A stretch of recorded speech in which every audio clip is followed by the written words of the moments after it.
Good morning. It's Wednesday, June 1st. June commemorates a lot of warmth, and it's Ogdensburg Bridge and Port Authority Board meeting. We call this meeting to order. Mr. Davis, you have any letters of communication for our board? There is one. I'll pass it around. It's a notification to our toll system operator. If you could just take one and pass it around. No. Other than that, there are no letters in the communication.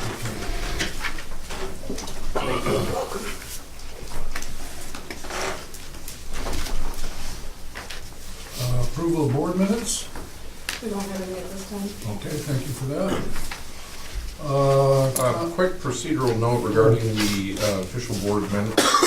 One of the things that we need to do from a compliance standpoint is we need to, once the board minutes are approved, or even the draft, we need to get them up on our website. We're currently not doing that.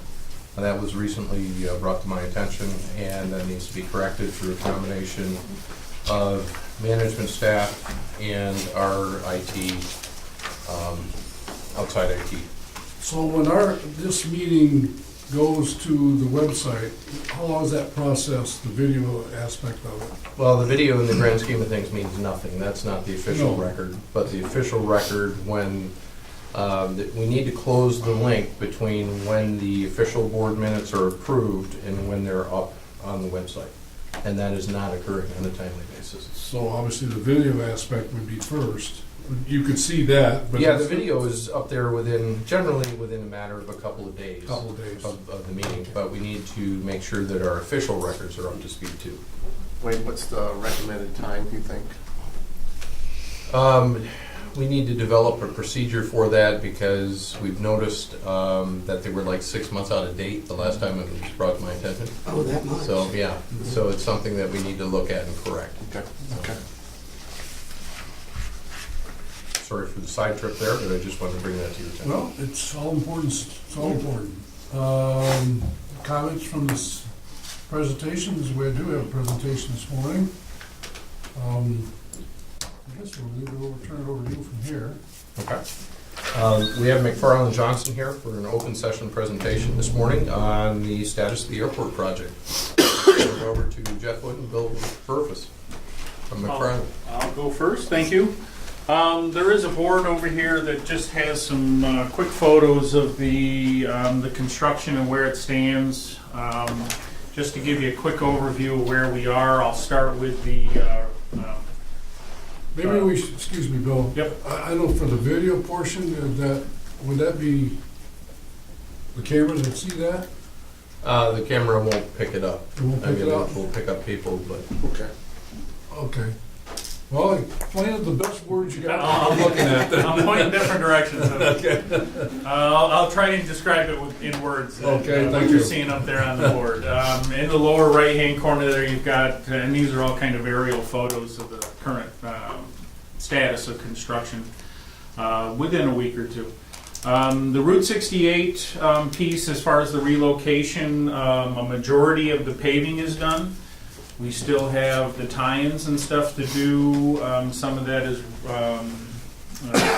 kind of waiting on the real estate transaction with the DOT as far as swapping the right-of-ways. On the runway side, I'll jump to the parking lot side first. In the parking lot, the stone is ready, everything's prepared, lights are in. We are waiting on the paving. The kind of the highway and the airside paving, the taxiways and runways is kind of a priority right now. Although the parking lot is pretty much ready to pave also. And that's really just waiting on a break in the paving of the rest of it. On the runway side, the runway extension, all of the sub-base stone is in place. They will be finishing up today the first lift of asphalt on the runway. So it's all black now, or it will be, hopefully by the end of the day. And then we've got a couple more lifts of asphalt to do on the runway piece. On the taxiway, the full parallel taxiway, the entire taxiway is excavated. with the exception of the taxiway that goes from the runway to the terminal and the terminal apron area. So that just remains untouched right now so that we maintain access to the terminal building by aircraft. So they're placing stone, finishing up drainage work on the taxiway piece, and then that will be the next air side piece that gets paved. If you recall, our schedule was to have the runway paved, have it marked. We will also have to have the taxiways paved that service that extension area out to the edge of the safety areas in order to meet the opening date of July 15th, so that we can do our FAA flight checks. All of that appears to be on schedule. As long as we don't get a deluge of rain and bad weather days in June, we should be, like I say, in schedule. The remaining earthwork on the job would be the removal of Route 68 as well as that knoll off the from the end of the runway to existing Route 68, and then in the end of June, the apron gets shut down, as well as that access taxiway, and they all get removed and replaced. So that's kind of the current schedule. Any questions on that? And that's basically the what we'll call the highway and airside contract. On the terminal building, the main focus right now is there's some finishing work going on in the what was the old hangar piece where the aircraft was stored, so that's getting finished off. And the other focus is on the extension area or the expansion of the terminal building. The foundations have been poured. You'll see steel and stuff starting to go up. And again, the idea there is to get that end enclosed and partially finished over the next 30 days. And then again at the end of June is when the terminal building gets shut down, and then we can concentrate on doing the work within the existing space, as well as any work that requires us to tie in that expanded space with the existing space.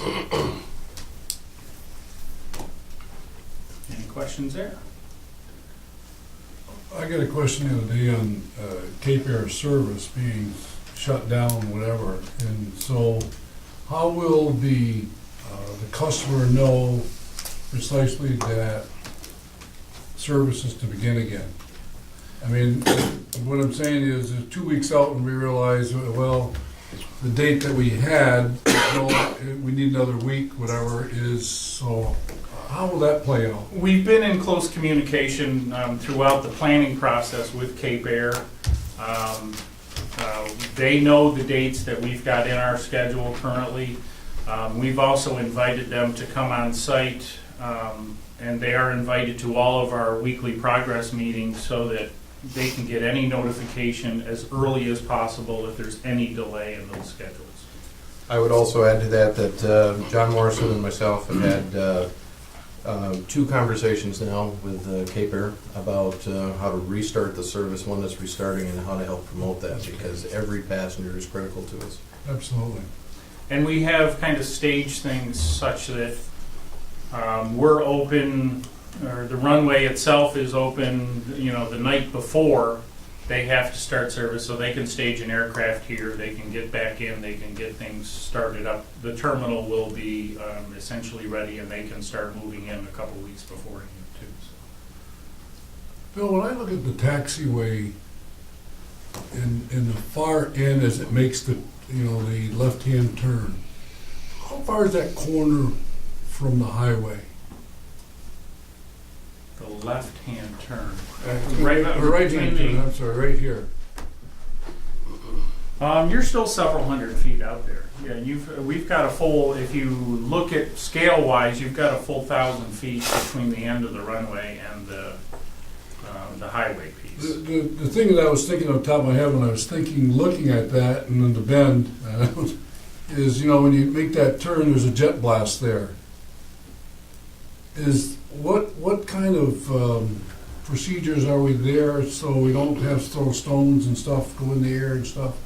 You know what I'm saying? Well, again, that's several hundred feet away, Yeah. and if you think about the way that aircraft would be turning, the jet blast essentially would be to the north, so it kind of is at an angle to the highway as well. Was there any trees up in that? Well, no, there wouldn't be any trees. No. Trees is a bad word. No trees. There are no trees. Shrubs. How about the word shrub? No tree. Yeah, there's we have check jet blast deflection and all of that stuff. So your experience tells you it should be okay. Yeah. There's a computer model we can use to model Yeah. the jet blast. And they actually make the turn, stop at the hold line, and then proceed from there. So it's not a full blast to make that turn? No. Okay. So I mean, like when they take off, obviously you revs it up and away we go. Yeah, there's a computer model we use called AeroTurn that models the jet blast, and we use that around the apron area to make sure that Okay. they can Okay. correctly do what it needs to do. All been thought of. Couple of questions. You want to share the good news regarding the gas line? The gas line is done, which is was a and again I guess sometimes you forget what has happened in between some of the board meetings, but the gas line is incomplete. The new line is operational. All of that went pretty smoothly once we made some adjustments in where the connection points were going. That was a big concern in the schedule, so that's out of our way.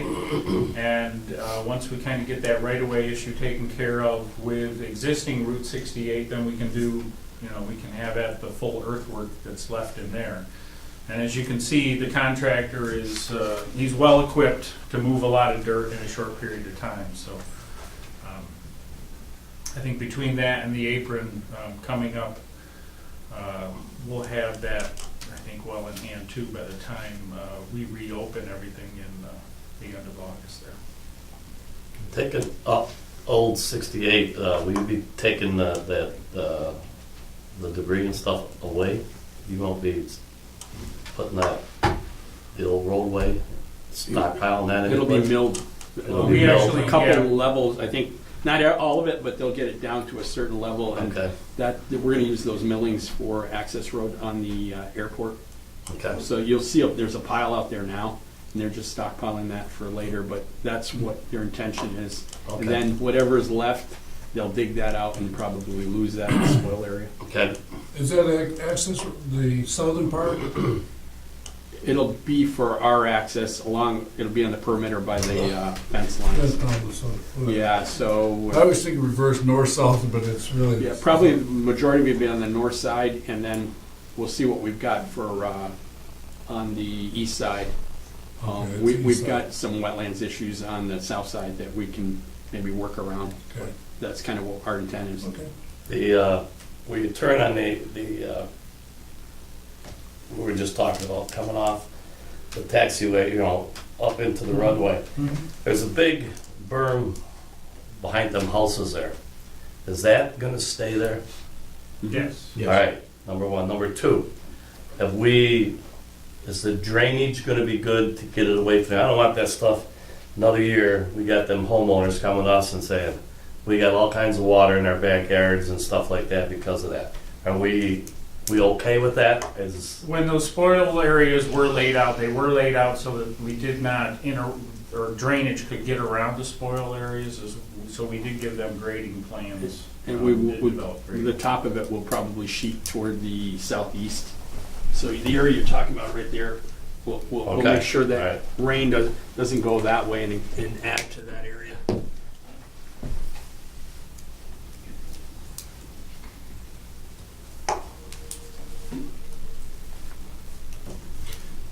Quick question on the air side, or I'm sorry, on the land side of the project, on the parking lot. We ran into an issue the other day where the National Grid primary feeds were too shallow. That's being worked around and there's an added cost. Do we have any idea what the cost of that's gonna be? yet? Have we heard back from Grid on engineering? We have not heard back from National Grid on Okay. that. And there's a couple of issues that went on there. One, the transformer that sits on the corner of, kind of between the new parking lot and the terminal building, has to be upgraded, has to be replaced. National Grid came back, and I'm still not clear on why they chose to use an oil-filled transformer. But with that transformer, we have to build a containment area around it because it's a wet transformer. That containment area will not fit in the existing location. So that's issue number one. Issue number two, they came out, they looked at the grades in the parking lot, and they did express a concern that they would like to have that line lower. And they also would not want to see it go underneath the access road to there's a road that comes out of the parking lot. So they don't want to see it go under there. Their idea is to move it onto the south side of the road, therefore it doesn't go under any pavements. Their primary doesn't go under any pavements until it gets to the transformer, and then we could move the transformer also to the south side, kind of near the existing parking lot. And then from there, the secondary would go from there into the terminal building. Your feeds would be under pavement, but their feeds would not. So it's up to them to give us a price. They were talking about, they threw out a couple of numbers, about $63 a foot, I think, for their cable, and then the transformer. So we're guessing, or I won't say guessing, but based on that information, you're probably looking at about a $70,000 cost. 70,000. There is Is that including the transformer too? yeah. So we do have an allowance. We would have, there's an allowance in the contract for $50,000 for that we set aside for them. There may be a manhole also involved in that and some additional conduit, but until we get that price from them, we don't really know what that final price will be. Thank you. Kind of a related question there is one of the reasons that this was brought to their attention was the fact the Verizon line was broken there and repaired, and they were looking at the shallowness of the primary feeds. Are we going to have the same issue on Verizon? Has anybody, I know Verizon's been on strike and there's been nobody to ask questions of. I think we should probably ask that question too. If we had We a, certainly can, yeah. had a problem, I mean, the National Grid line's here and Verizon line's right next to it. So if one's got a problem, does the other utility? So if you could ask that, it'd be greatly appreciated. The depth issue, the only thing I would say to that is the depth issue isn't as critical on a high voltage primary feed versus a communications feed. But Okay. And I'll say that the contractor didn't expose the National Grid Right. cable at any point, so Right. I'm not sure why the concern,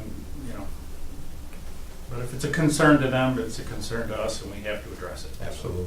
When And I hate to say it, it's not even really the money on this. Yes, it will be expensive. It's more the timing and the impact and how that interfaces with the terminal shutdown and everything else. If we can time it to the point where we have to dig across the access road, place that manhole, do all of those things while the terminal building is shut down, it's kind of a low impact issue. But if it gets delayed beyond that, then then we do have some issues that we'll have to deal with. on the design of the parking lot, was Natty Mohawk brought in at the beginning when you guys were designing to get their specs and stuff? Yeah. And what they wanted and how low they Lyle, wanted? myself, and we had their planners out there, showed them everything, and everything was laid out. And The the depth. only issue they had was, at the time, was the possible upgrade of the transformer. That's really all that came out of that meeting. I think it was last fall. I don't know the exact date, but it was on the tail end of, and I think we had two meetings, but one of them was on the tail end of going out to 68 and showing them what had to be done there, and then we moved over to the parking lot side.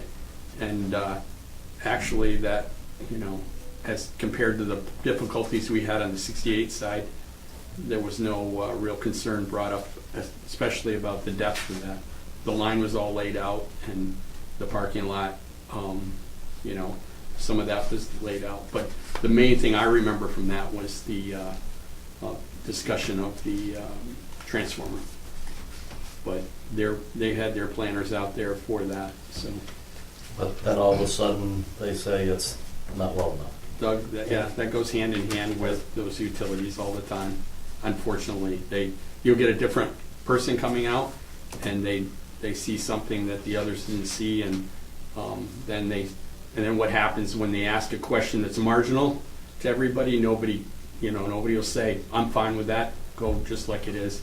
It just kind of explodes, and no one takes responsibility for it. I think we've Well, talked about that. obviously, we've upgraded our abilities, and so it's better to be too much than not enough. I'd hate to see the baggage thing all of a Right. sudden shut down because you don't have enough juice or something like that, whatever And situation. Charlie Howe's been pretty good on that because there's Yeah. different things we've requested, and I know there's a couple other issues that we make sure that we don't undersize it and Yeah. overlook that. I don't Yeah, know. unfortunately, a lot of times you're dealing with field people that are concerned about construction in the beginning and the design. You're dealing with planning people who are just worried about, do they have the ability to provide that much power to you, and what equipment does it take? And then suddenly the field guy comes out and says, well, I'm concerned about this cable too. I'm looking at it from a board's perspective is the added cost that it's gonna cost somebody, Absolutely. okay? Yeah. And that's my big concern. Yeah, I mean, we did the planning, we did all this, and all of a sudden they come back and we got a problem.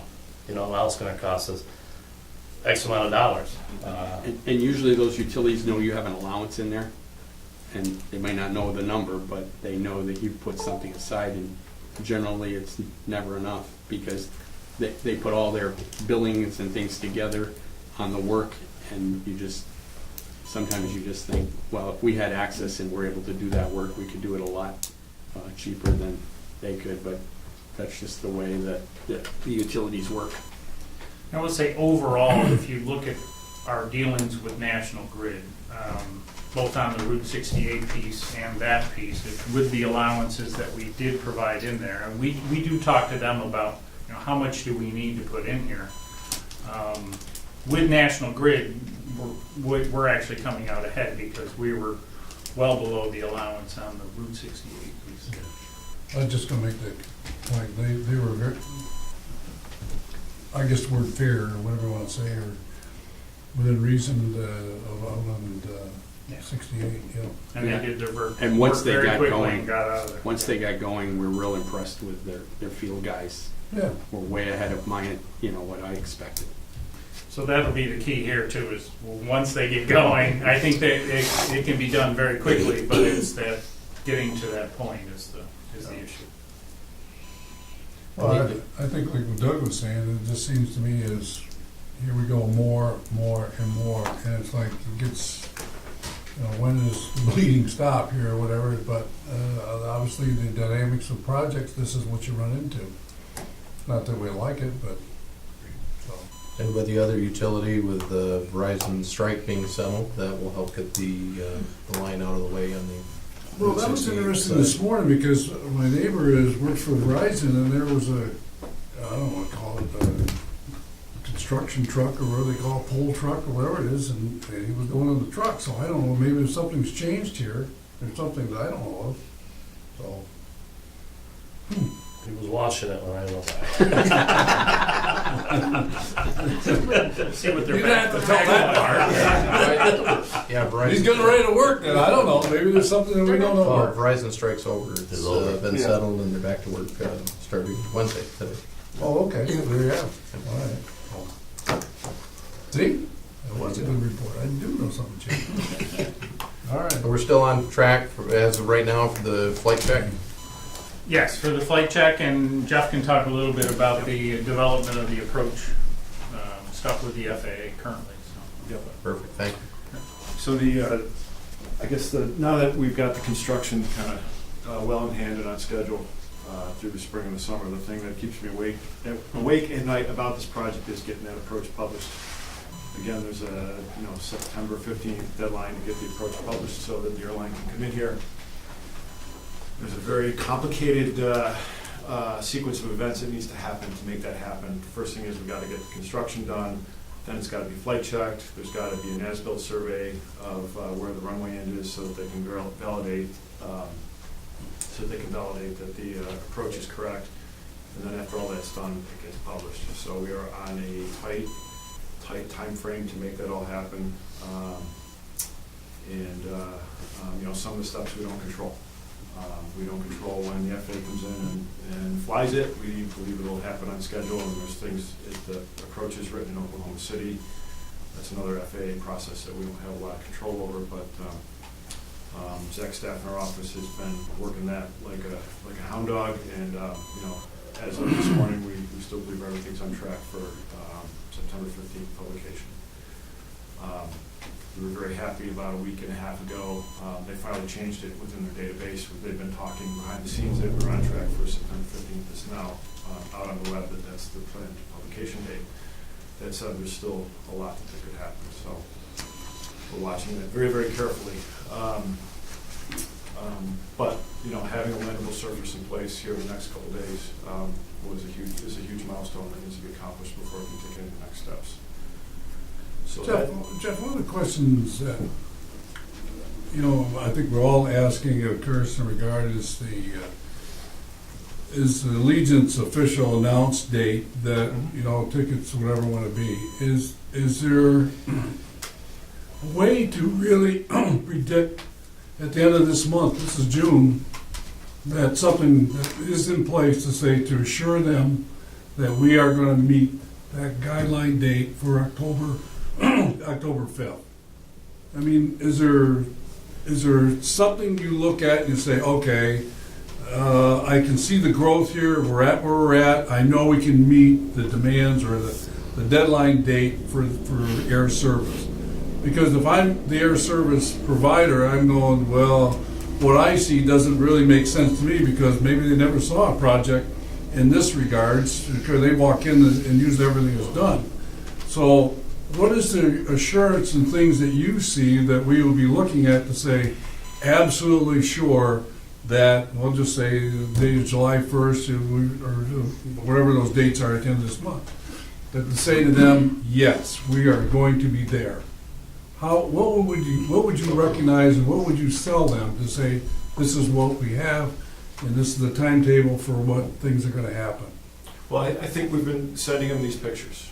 And, Okay. So they can see the construction progress. I feel very confident that the things we can control are going to happen on time. The runway is going to be there.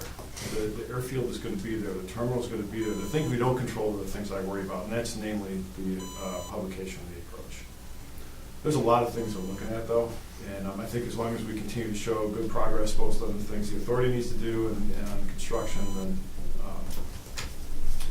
they'll. When would the flight check come? We are aiming for late June, somewhere in that time frame. Well, middle of July. Middle of July. Yeah, July they, 2nd. actually, today is the date that the air services or the air development folks are supposed to send the written up description of the approach to the flight check folks. We've been in touch with the flight check folks. We told them, be ready on July 1st. July 15th is our absolute drop dead date for having that runway available. To be perfectly honest with you, they would fly it after today because of the fact that there's a landable surface there, because there will be pavement the full length. And the reason that they were holding off was if something goes wrong when they're coming in, they're flying an approach to a runway that's not completely there yet. If something did go wrong, they just want a landable surface in which to land on. We said, we'll hold off a couple of weeks and we'll give you the full runway. It'll be marked, it'll be set and ready to go. And, I think I have all the confidence in the world that we're going to be there. And then they can come in and fly it. And that'll be really, I think, for Allegiant, for the airlines, that'll be a huge relief that they can see a runway, that's painted, and they know that the FAA's already flown it. And as Jeff mentioned earlier, now the FAA is also publishing publicly, the fact that this approach will be issued September 15th, and I think that's huge for the airlines as well. Bill, are the PAPIs part of that flag? They may not be, if we have the PAPIs ready, I don't want to hold up the approach flight check to have the PAPIs. If we have to, then the PAPIs are a navigational aid for pilots to use on the runway. Required. It's not critical, Okay. yeah. If we can get them flown at the same time, it saves us $5,000-$6,000 Sure. based on that flight check. But if the FAA called tomorrow and said we want to flight check the approach, we could do it. I mean, they're looking for plywood on the runway to show where the threshold would be, basically, they can fly it. Oh, okay. So, Jeff, could you send me a link to the publication date, and I will provide that to Legion? Yep. Again, with being on camera, there's more to just the construction and getting everything done. And that's what we're learning on an exponential curve. Not to minimize the construction, it's a major part of what we need. But don't think for a minute, just because we have the runway, we have the approaches published, we have the terminal built and the parking lot done, that and the apron expanded, we're good to go. There's a massive Allegiant checklist that we're struggling to fill out, frankly. We're trying to get corporate dates. We have 8 different functional Allegiant departments asking us information, verifying this, that, and the other thing. And it's proven challenging. Now, sometime in the month of June, Allegiant is going to make a go or no-go decision for an announcement date. We're doing everything within our power on the construction side and on the other side of things with airport security plans and everything else that we're doing to give Allegiant the reason to say yes and do an announcement. But ultimately, that is their call, not ours. And we're working diligently towards that. McFarland is assisting us in that effort, and we're getting there. And one of the key things that I know I can't wait for is June 6th, when our new airport manager comes on board, and that we have additional capacity to answer questions, because there's no shortage of questions and things that require forms and verifications and everything else that are non-negotiable that we need to provide. and they're very detailed. Yes. I mean, they think about every contingency. If an airplane breaks down here, where does the crew stay until it can get out of here? Where do you park the broken airplane? All those sorts of things. A lot of details. One of the things that sometimes I think back and we have all the discussions that we're working off the negative. And the negative really means we're concerned about all the things that are happening. But there's that other emotion that's saying, we're so excited and so positive about what we're doing and how we're doing it. And sometimes I think we get swayed with the negative part so much that we forget, what's really happening and all these things that's transitioned themselves, and the positive is coming next. Of a finished product, quality runway service, and all the type of things that come with it. So if you're watching this, I'm saying you're thinking of the negative, but we're just concerned about all the things that we're doing is done right. Yes, it's costly. We knew that, but we just didn't realize how costly. But it is. There's some things, you're in an unknown.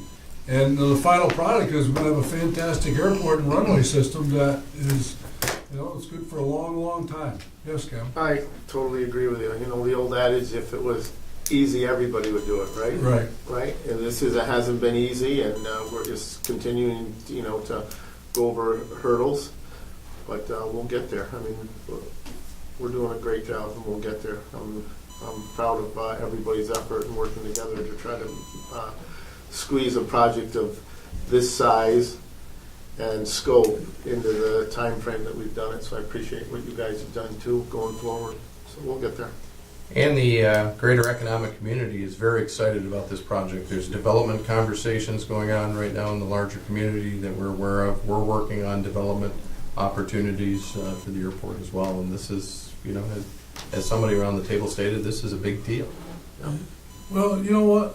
It's put a huge strain on us and our process and our people that to do all the type of things, whatever. And somebody said to me a while back, I don't see anybody in your area that could even think about this project.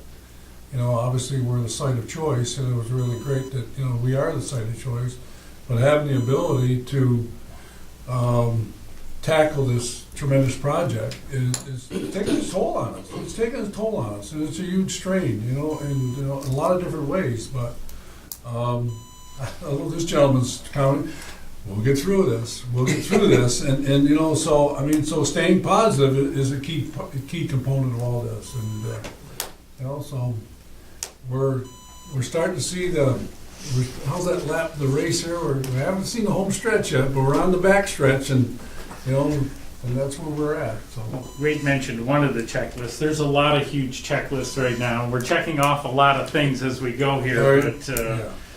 and we will continue to check them off. But yeah, it's never the positive things that keep you awake at night at this point. It's those checklists that we need to get through. Well, you know, Bill, when I thought about this process, and you know, one was, you know, finding the support for it, and then do the engineering part, and then start to build it, and then services coming next. And I'm thinking the biggest part really hasn't started yet, and the biggest part is maintaining service, okay, you know, for years to come. I mean, so we got this here, whatever. It's like interviewing for the job. You know, we think getting to the interview and getting the job is the biggest part. It isn't. The biggest job is still yet to come, is to do this service. And so we will think back and saying, well, I mean, that really wasn't as hard as really doing it, and that's what's coming next. You know, how we're going to do this and do it right. So appreciate you getting able to, you know, come up and give us a good report where you're at, and you're on top of things. Much appreciated. Yeah, I got just two more quick things.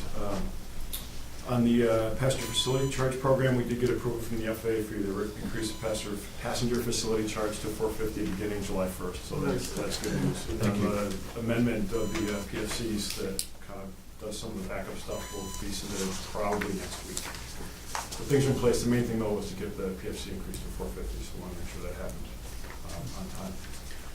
The last thing is, we've talked, I think, in previous board meetings about the Hunger Games for airports and the $40 million for 5 different airports. That program was announced late last week. The rules seem to be confusing, and they seem to be different from what was talked about publicly. They talked about up to $40 million. So it seems like the door is open for maybe some smaller projects. It's something we ought to be taking a look at. The application deadline is July 1st, though, so there's not a lot of time to cogitate on what you might want to do. But they want things that are going to make a splash. They want projects that can be implemented quickly. They want job creation, all those sorts of things. So. Well, the other thing they did was they limited that list that was 60 airports down to airports that have commercial service.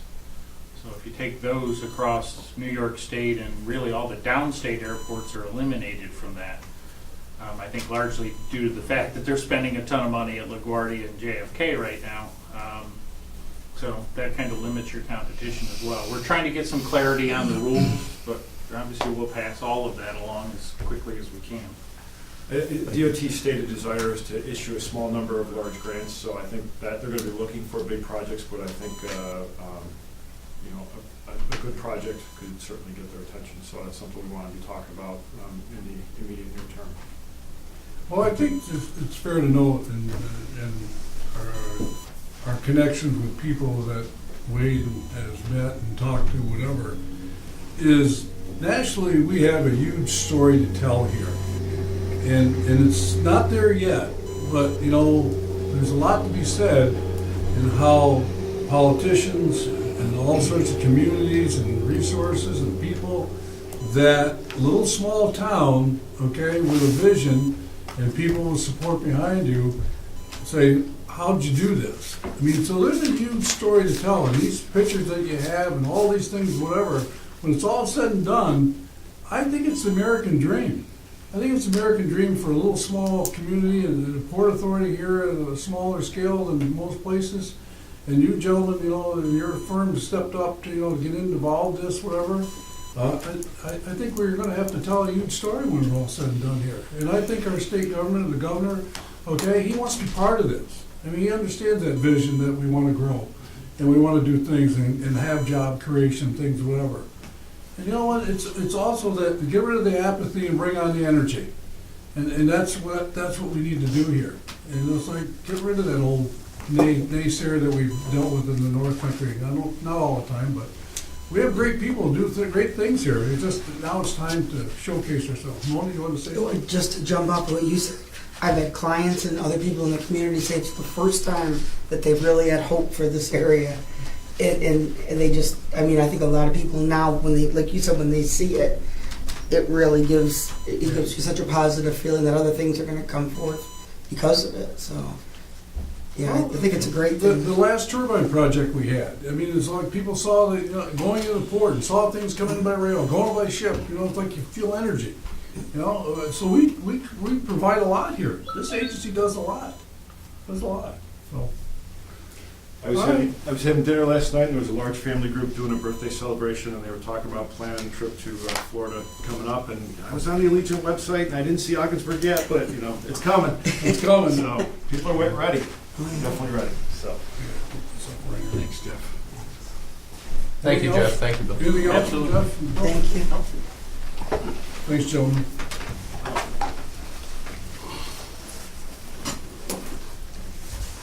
Brings back to, the traffic report. Reports, yeah. No reports? Report?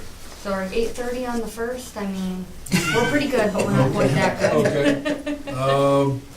Well, at this point in time, I have to publicly say and that's not so, or whatever, one of our key people is in the hospital, okay, dealing with a medical issue that we're not really sure his status, whatever, so we have to make some changes here.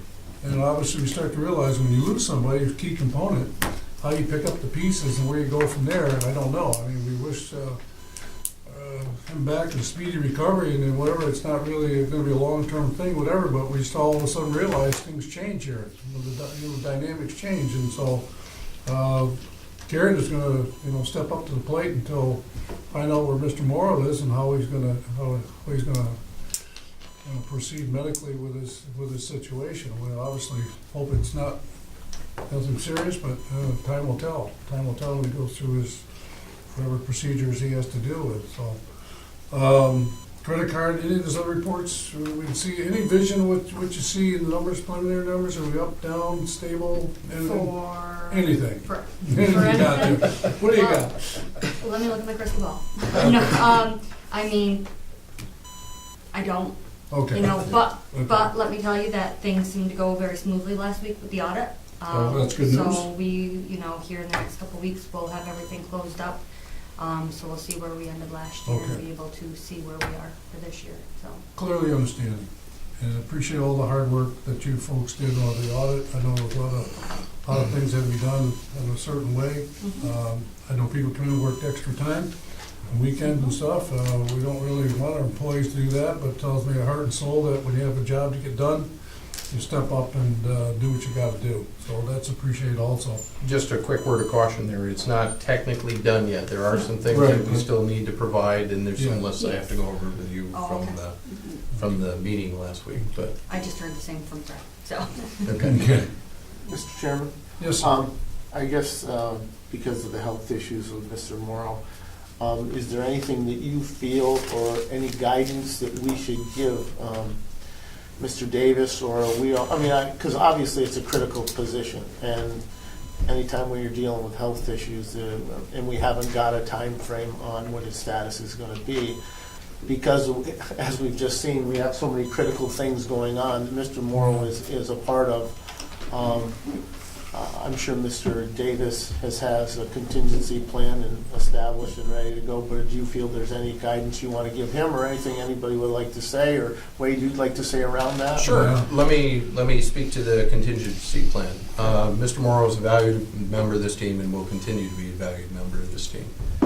In the interim, though, we need to have day-to-day operations proceed, so what we'll do is we'll temporarily elevate Karen to that position. Between Karen and I, we'll get things covered. We will also backfill Karen's position with somebody temporary, if we can find them, through Penske. Okay, perfect. Thank you.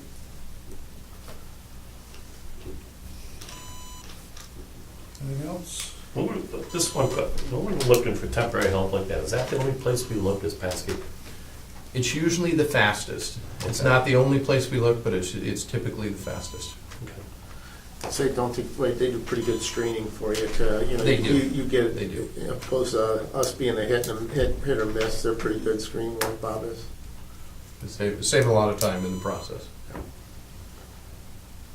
Thank you. Building and occupancy marking report. Yep, we're about 76% occupied in Commerce Park. 94% in this building, just 2 offices upstairs, about 40% at the port, which is gonna change shortly, and about 100% at the airport. And for the month of May, we developed 13 new prospects. We got a new lease for your consideration today. We're working on, in negotiations on 2 other leases. Then we attended 3 trade shows during the month. A lot of those prospects were developed, as well as our mailing, and we've got some company visits coming up next week.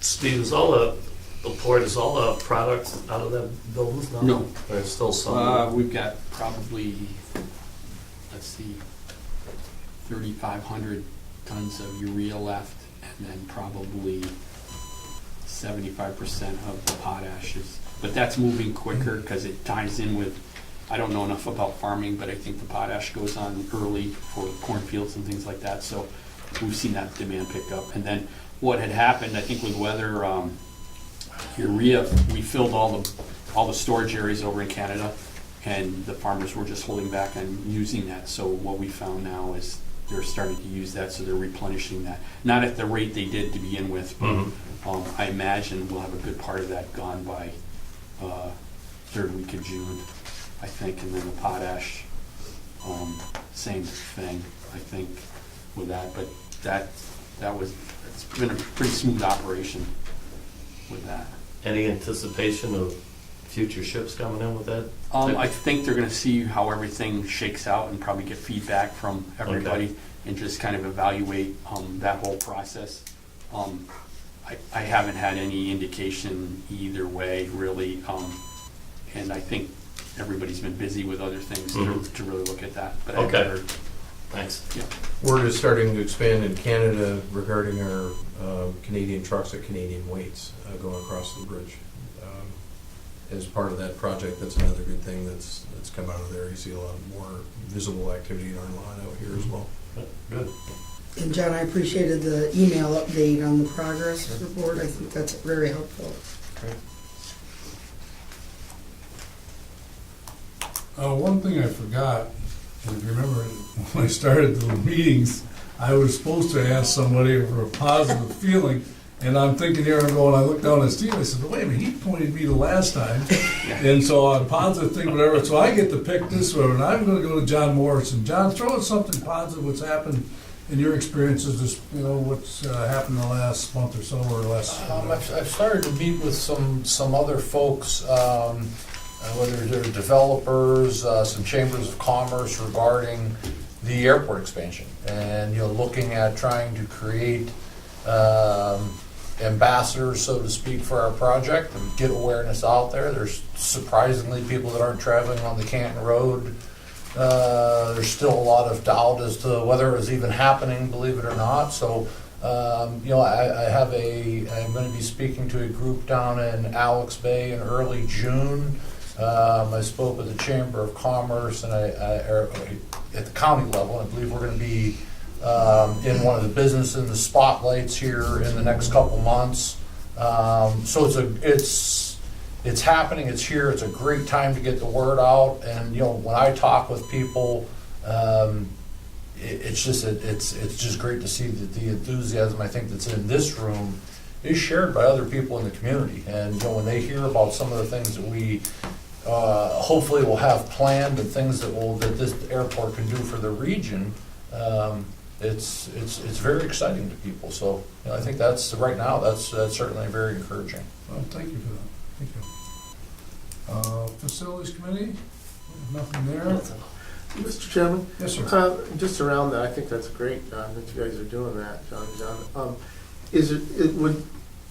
know we're all very busy, and it's easy to have ideas as opposed to having to actually implement them and put them together. But do we have like a one-piece thing that we might be able to, just give people, like, hey, this is our airport, this is where, like what we're doing? It doesn't have to be something, it doesn't have to be a 5-pager, but if there's something you could leave, like when you speak to the head of the Chamber of Commerce, just saying, hey, because hey, we're going to hopefully have a Legion. We're going to be completed by October, and just so people have some concrete, we've done. We're expanding the runway. Just something we could leave somebody. It's probably something, we had the airport fact sheet, the runway expansion fact sheet. Some of that information as we have got through the project has changed a little bit. Some of the numbers have changed a little bit. So, we probably could still use that same basic format, Gavin, and maybe just tweak it. Yeah, I'm not talking. Even these things like here could be additional, because we had originally there was terminal designs, and that really isn't the design anymore exactly. Right. It's close. So there's some things like that we could probably play and plug around with and get something that, yes, my intention certainly even is to be leaving things with cards and. When I speak to groups, I'm not even saying real specific. I'm saying, hey, we've expanded our runway to this, this length. We've got a X number of square foot new terminal building. We're going to have parking. Just something that it doesn't even have to be specific, but just just tell them the kind of like bullet points of hey, this is where we're at. This is when we're going to complete, and this is when we're the airlines that we're hoping to have fly out of here. We have a 2-page executive summary sheet, but it's starting to be dated now because it was updated September 2015 for the financing stuff. Right. Let's work with McFarland and we'll get that updated with just some new information. Just a bullet. You could just say, hey, here. You speak to somebody and just drop it off to them. John, is that business in the spotlight through the county chamber? Yes, to be honest with you, Ramon, I just started speaking with Brooke about that yesterday and said if ideally I'd like to be able to do it July, August, or September to try to get in there. Right. And what we're talking, and once again, because it's not finalized yet, but we're looking at being a presenter hopefully in this summer. And then what I would like to do would be to actually hold for us to host a business in the spotlight where we wouldn't necessarily be one of the businesses that would be featured, but we could actually host it at the terminal in at some point in time in 2017. Those are great exposure on those. I've been to a few, and they are good exposure. One other thing we're doing too is we're also trying to break down parochial barriers. It's no secret that the local chamber and the county chamber don't work together. Right. Well, all our meetings going forward have the local chamber and the county chamber together in those meetings, and that was the first one of those was kicked off the other day. That's really good. Thank you. Schedule for next board meeting, July 6th.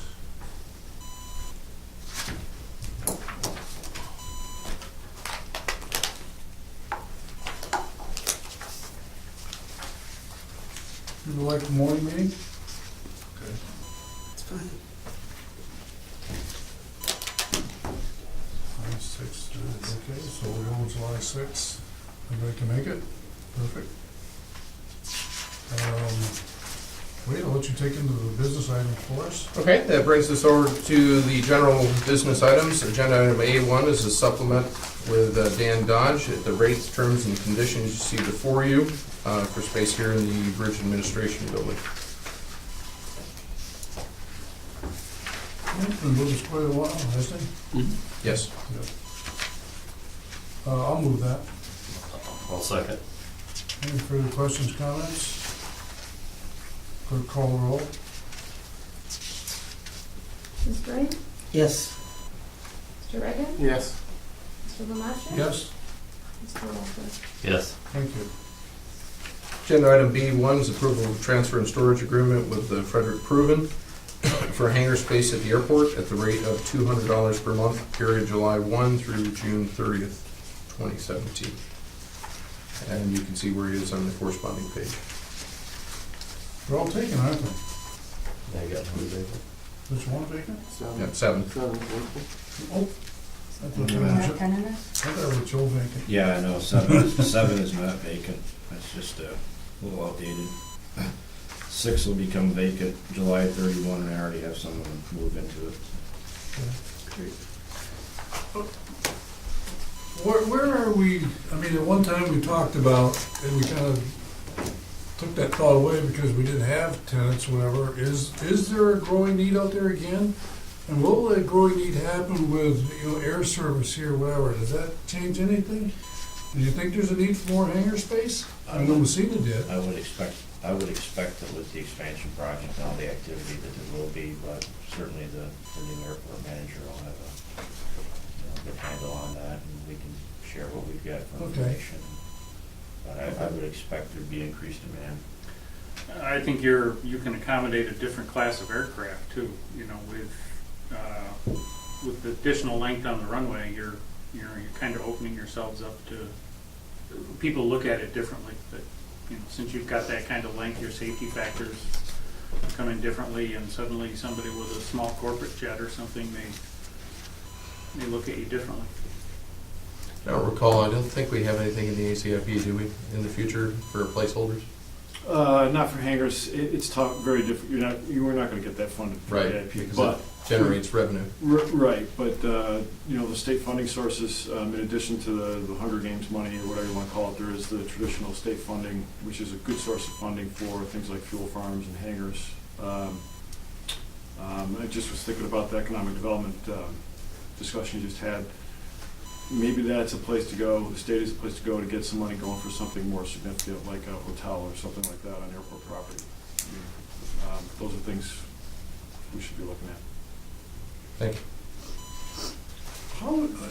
It's funny when you think about, if there is an engine repair, I think when I was up in Alaska, the air conditioning system didn't work. You're thinking Alaska, whatever, but it has a lot to do with a lot of things, systems, or whatever. One system doesn't work, whatever. But how is the Legionnaire going to do repairs on the plane if it was needed here or whatever?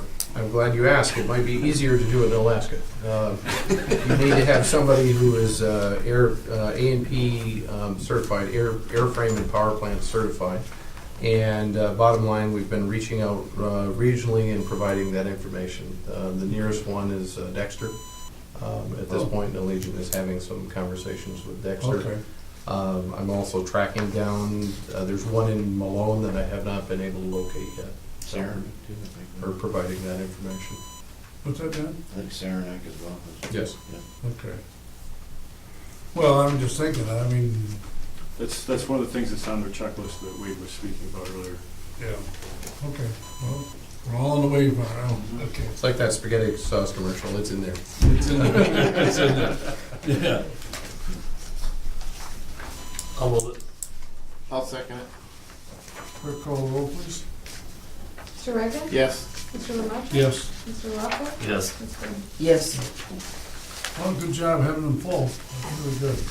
Just a quick side comment as we approach agenda item C1. This is a lease agreement with New York State Office of General Services for the Division of Veterans Affairs. This is probably one of the more complicated leases that we've had in a long time go through. I'd just like to, John, I'd like to say thank you because there's a lot of ins and outs and following up with organizations associated with this and legal review. And this lease agreement is not your standard thing. There's a lot more that goes into this, and you never know that just looking at the resolution. I just wanted to make a comment on that. We'll be in the 4th Industrial Building, as I mentioned, for Division of Veterans Affairs at the rates, terms, and conditions you see before you. Be a 5-year term starting on June 1st, expiring May 31st, 2021.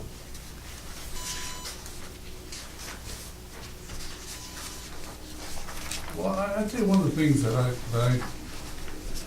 kind of like, I guess if that's what you want to use, is when we have long-term leases, and you know that space is there, and I don't have to go somebody in and out, in and out, in and out. That just takes valuable time for a small amount of space, but, so now for a small amount of space, you know it's rented for a lease for 5 years, and, and it's nice to have a tenant like that here, and to service them, so. That's nice. A 5-year lease is really, that's a good thing. They're really happy with the space too, and it'll serve their clientele really well, so. Okay. I'll make that motion. Okay. I'll second. Clerk call roll, please. Mr. Lamacha? Yes. Mr. Lockwood? Yes. Ms. Breen? Yes. Mr. Reagan? Yes. Thank you again, John, and thank you, we can acknowledge it that way. You're welcome. Agenda item C2. This is a grant application. As you recall, we have a resolution in effect that does not require grants to be, grant applications to be approved. However, this specific application does require it. So wanted to put that out there. This is for potential improvements to Building 11, where we're seeking $80,000 in federal assistance to install additional bathrooms, new front entryway, new loading dock, and office area. And again, this is for the Northern Border Regional Commission folks. And you'll recall, those of you that have been on the board for a while, the last time, our last application for this was fiber in the park that was installed in conjunction with DANK. I'll move it. I'll second.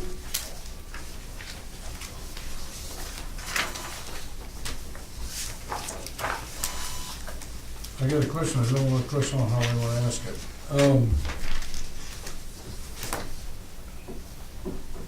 Will this make this building different in what way? It's basically two buildings, the original building that was constructed, and then it's shaped like an L. Yeah. They did a 20,000 square foot addition, so there's a void there in that 20,000 Right. square feet where there aren't any bathrooms. There isn't a front entrance to the That's parking right. lot. And there Okay, isn't a loading dock. ACO right now is sharing the other loading dock with two other customers, so this is gonna make that much more rentable. And we have 3 companies interested in the space, and I've got 1 letter of support. I hope to get the other 2 this week. okay, So it's an adaptive reuse, and it makes it more rentable. okay, thank you. I'll move that. Waterman motion. Oh, it's still moving. I can do it, I want to move it again. I want to say. Clerk call roll, please. Mr. Lockwood? Yes. Ms. Breen? Yes. Mr. Reagan? Yes. Mr. Lamacha? Yes. We didn't answer my question, I know where I'm at. Agenda item C3 is approval of purchase of windows. We have an issue in building number 1 with old windows. Make a long story short, they're 25 years old and they need to be replaced. There are quotes from 5 vendors to replace 7 windows. Cost $7,200 from one. The other didn't have the appropriate type of window, and the third vendor did not respond. As this is over the $5,000 amount, that's why it's before you. It's $7,200, recommending Northern Glass to supply and install the 7 windows. So what they are is custom made, Steve? Yeah, they're metal extruded and they're Yeah. fixed. What happens, like in the spring or the fall, the air conditioning may be working fine in the rest of the building, but you can't get outside air, so it gets stale. The other issue was, since we're gonna do that, we wanted, the operable thing would actually help for emergency escape. I mean, you can still smash out one, but they're awful narrow. They're narrow and they're a masonry opening, so we were like thinking, well, maybe we could get a wood frame. That's why we went to Lowe's, but they don't make them narrow enough and operable enough to, you know, they're only EA wide, so That's it, yeah. we want to kind of keep the look of the building without, you know, going to wood or anything. Mhm. So you're kind of in a specialty market where these will all be brought in, you know, the frames will be built right there in the window, and then you pop in the glass and all of that. So it's really a specialty thing, but just getting around to getting somebody to look at it it's kind of tough to find the right people for that. I'll move that. I'll second it. Any further questions, comments? Clerk call roll, please. Ms. Breen? Yes. Mr. Reagan? Yes. Mr. Lamacha? Yes. Mr. Lockwood? Yes. Agenda item D1 is really a blanket approval for processing forms associated with New York State DOT and the transfer of Route 68. We know in the very near future, there's going to be several forms coming our direction that we need to approve. And as part of that, somewhere, one of these forms, some we have, some we don't, is going to require some type of board resolution associated with it, authorizing me to sign. So that's basically what this is for. It grants me authority to execute the documents on behalf of the Bridge and Port Authority in the state of New York regarding all things related to the transfer of the property, including an agreement of adjustment and release of owner forms associated with that. Again, the focus is to get this done, to get the traffic over on the new Route 68. I'll move it. I'll second. How do you keep track of this, Mr. Davis? I mean, I'm serious when I tell you I know. that. It is interesting because with all respect to DOT, it's like trying to push rope uphill in a windstorm. They're great to deal with, but they're all willing to help, but there's policies, procedures. Sure. There are forms for every occasion. And Some of you above They're them, unique. got the same problem, yeah. But the folks at DOT have been really great to work with in that regard. And we're trying to get through the process so that way we can get things transferred. And probably, hopefully, three weeks or more, we should have it transferred over.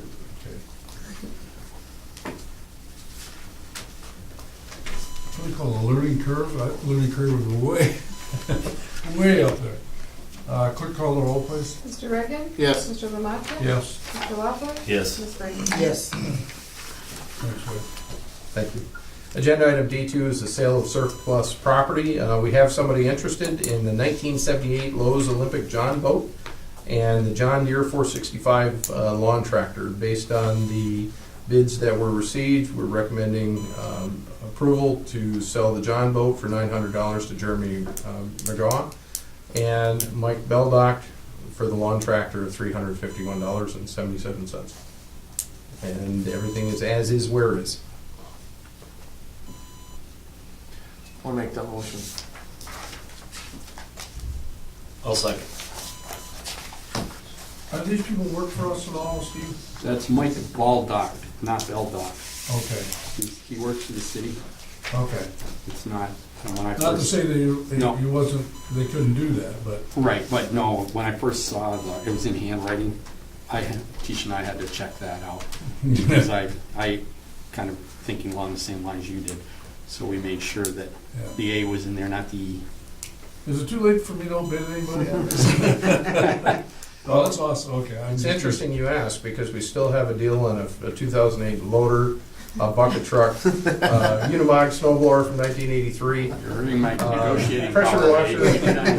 Oh, they pull up with that truck in the For front. a limited time only. Limited time only. Look what I got for us. What a deal we have. I got a loader truck. And that brings up another point that we should mention, because it is disclosed in the resolution, but the remaining surplus property that didn't sell in this, this grants the authority to staff to utilize this as a trade-in on new equipment in accordance with the authority's asset disposition of property policy. Makes sense. Clerk call roll. Mr. Lamatra? Yes. Mr. Lockwood? Yes. Ms. Breen? Yes. Mr. Reagan? Yes. Anything else, Mr. Davis, we need to do?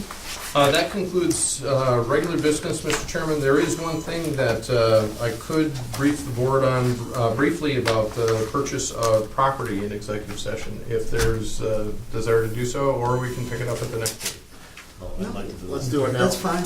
Okay. All right, we need a motion of the executive session. I'll make the motion. I'll second it. All in Who favor? who was that, Gavin or Doug? Doug. I think that means it's you. Both of us. You pick one. Yeah. Okay. Now, if it costs you to make All in that favor? second, Aye. nobody'd say anything. All in favor? Aye.